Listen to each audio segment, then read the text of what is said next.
Режиссер Джеймс Ганнның көптен күткен суицид жасағы миссия арқылы атты ресми синопсисін шығарды. Сюжет негізінен қарапайым. Трейлерді алғаш көргенімізде теңіз жұлдызы немесе акула патшасы жауларына қарсы репрессия түріндегі басты зұлым сияқты көрінеді. Қылмыскерлер тобын ең қорқынышты кісі өлтірушілер мен қаскөйлер орналасқан Бейл-Риф түрмесінен босатады. Бірінші бөлімдегідей Аманда Уоллер кезекті рет оларды жазадан босату үшін бәрін жасауға дайын. Уоллер өлімге келіп соқтыратын миссияға шақырады. Тістеріне дейін қаруланып қанға шөлдеген антиқаһармандар оқшауланған Корте Мальтез аралына аттанады. Айтпақшы, мұндай арал мемлекеті DC комикстарында шынымен бар. Супермен бір кездері ақш пен нацистік ұйымдар арасындағы соғысқа араласқан. Конспектте суицид жасаға қауіпті джунглиден өтіп, негізгі миссияны аяқтау үшін көптеген жауларын жеңу керек делінген. Продюсер Питер Сафран империяға берген сұхбатында бұл бөлімге екінші дүниежүзілік соғыс кезінде қорқынышты эксперименттер жүргізілген нацистік түрме мен Ютенхейм зертханасын жою қажет деп түсіндірді. Жасаққа жат құбыжықты табу керек. Олар аяусыз билеуші, диктатор, генерал Сильвио Луна және оның көмекшісі Матео Суареске тап болады. Бұл қауіпті құбыжықты өз қажеттеріне қолданғысы келеді. Джеймс Ганн ең үлкен команда жинады. Керемет, бұл Ганнның жасағы. Құрамның ескі жасағы Харли Куин мен капитан Бумеранг бірінші суицид жасағынан өтті. Олардың қатарына тағы кім қосылғанын білетін боламыз. Идрис Альба сомдаған Bloodsport, Роберт Дюба әзірге команданың ең ақылға қонымды және адекватты мүшесі болып табылады. DC комикстарында Роберт әрдайым соғысқа әуес, қатты қаруланған құйтырқы хитман ретінде сипатталады. Оның қатал болғаны соншалық, Суперменді криптонит оғымен жаралаған. Болат адамның сиквелінде бұл сәтті кездестіруіміз әбден мүмкін. Фильмде оның осы қауіпті кәсіпке баратын Тила есімді қызы болады. Бітімгер Кристофер Смит, Джон Сина. Ганнның бұл қаһарманды қатты жақсы көргені соншалық, ол туралы сериал түсіріп жатыр. Пацифист Смит әлемді құтқару үшін бәрін жасауға дайын. DC комикстарында Смиттің әкесі фашистермен байланысты болған соң, бітімгер одан ұялады. Бұл тарих фильмде ашылатын шығар. Өйткені нацистік түрме фильмнің басты назарында. Егеуқұйрық 2. Даниэль Мелишер. Әйгілі Тайка Уайтити ойнайды деген қауесеттердің әйел нұсқасы ғана емес, оның қызы болып шығады. Әкесі сияқты Даниэля егеуқұйрықтарды бағындыра алады. DC комикстарында егеуқұйрық музыка мен дыбыстарды қолданған. Осы әдісті экраннан көріп қалармыз. Бұршақ адам Абнер Крилл, Дэвид Дастмальчиан. DC комикстарындағы ерекше зұлымдардың бірі. Оның костюмінде ұрыста көмектесетін көптеген дақтар бар. Жасырын механизмдардың арқасында дөңгелектер әртүрлі снарядты атқылап, жарылыс жасайды. Акула патшасы Нэнуэ. Сильвестр Сталлоне дауыс берсе, Стив Эджи графикалық қозғалысты бақылайды. Адам тәрізді акула кеміреді, тістейді, ұсақтайды және жауларымен аяусыз күреседі. Ол қорқынышты сияқты көрінуі мүмкін, бірақ шын мәнінде акула патшасы өте күлкілі кейіпкер. Сондықтан біз одан көңілді хаос күтеміз. Уойшыл Питер Капальди команданың супермиі. Ақылды әрі телепатикалық күшке ие. Трейлерде Уойшыл шын мәнінде топтың мүшесі болмаған. Рик, Харли және Bloodsport Уойшылды өздеріне көмектесуге шақырды. Ал енді Task Force X тобына кіретін кейіпкерлерге жылдам назар аударайық. Тапқыр хакер, Саван, Брайан Дерлин, Майкл Рукер топтың әрекеті бірнеше сатыға алға жылжиды деп ойлайды.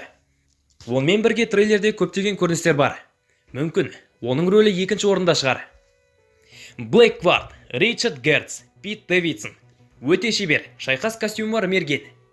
Ол ешқандай жағынан ерекшеленбейді, мінезі жайсаң, әрі көңілді. Уизл, Джон Мунро, Шон Ганн. Өткір тырнақтары бар, әрі қорқынышты адам тәріздес мақұлық.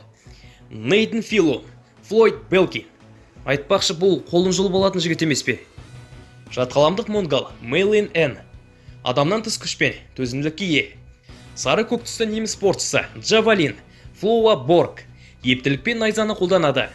Революционер Салсория, Элис Прага.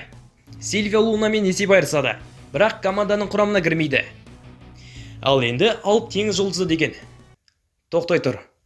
Тағы біреу қалып қойған сияқты. Ол Рик Флаг емес пе? Сабыр етіңіз. Қазір айтам, полковник мырза. Ұмытпасам, ол екі топқа жетекшілік етіп, ұрыс тактикаларын жүргізеді. Команданы әр жекпе-жекте бақылайтын болады. Артық қозғалыс болса, жасақ мүшелеріне салынған нано жарылғыш девайстар іске қосылатын болады. Жалғастырамыз. Бұл алып теңіз жұлдызы деген жай ғана құбыжық емес. Диктатор Сильвио Луна Старроны өз пайдасына асырып отыр. Алайда оның жоспары міндетті түрде жүзеге асады. Старроның өзі бұған бағына қою екіталай. Комикстерде жұлдызды Старро жерді жаулап алуға тырысып, әділет лигасымен күрескен алғашқы зұлымдар. Ортада көзі бар алып теңіз жұлдызы Старро көліктерді ұсақтап қана қоймай, ақыл ойды кім қаласа да басқара алатындығымен танымал. Бұл үшін оған кішігірім жұлдыздар көмектеседі. Сильвио Луна мен Старроны басқаратын немесе онымен жұмыс істейтін ойшыл болуы мүмкін деген теория бар. Питер Капальдидің кейіпкері бейнелеген постерде Старромен байланысын көреміз. Джеймс Ганн бұған өз жауабын берді. Егерде ойшыл құпия жауыз болып шықса, суицид тобының жағында соғысса, онда оның телепатикалық қабілеттерінің арқасында Старроны жеңудің ең жақсы жолын айтты. Трейлерге сәйкес Аманда Уиллер бірден 2 жауынгер командасын жасақтайды. Джеймс Ганн айтқандай, барлық кейіпкерлер киноның соңына дейін өмір сүре алмайтынын ескертті. Сондықтан бірінші суицид жасағының көп бөлігі жойылады. Шамасы тек Харли Квинн ғана тірі қалады. Ол екінші құрамға да қосылды. Капитан Бумеранг, Саван, Ласка, Монгол, Блэк Квак, ТДК және Найза тапсырмада қаза табады. Олардың біреуі жай ғана қолға түседі, немесе жасырын ұстап отыр деген үміт бар. Аманда тез арада команданы жасақтап жинауға кіріседі.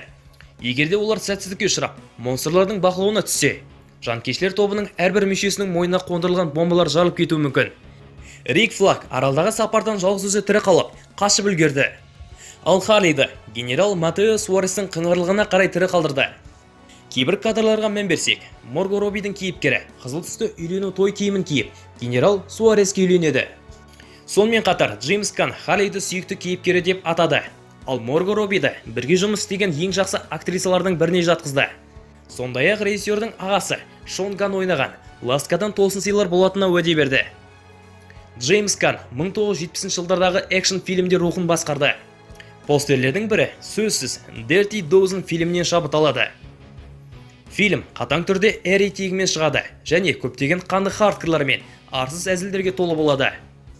Жаңа фильм 2016 жылы суицид жасағының қайта жүктелуі және жалғасы болады. Джеймс Ганн өзінің экшн фильмін түсіну үшін бірінші бөлімді қараудың қажеті жоқ екенін айтты. Сөйтіп, киноны көру арқылы Джеймс Ганнның қиялымен түсірілген туындыны көңілді күйде оң бағамен бағалаймыз. We love the rain. It's like angels are splooching all over us.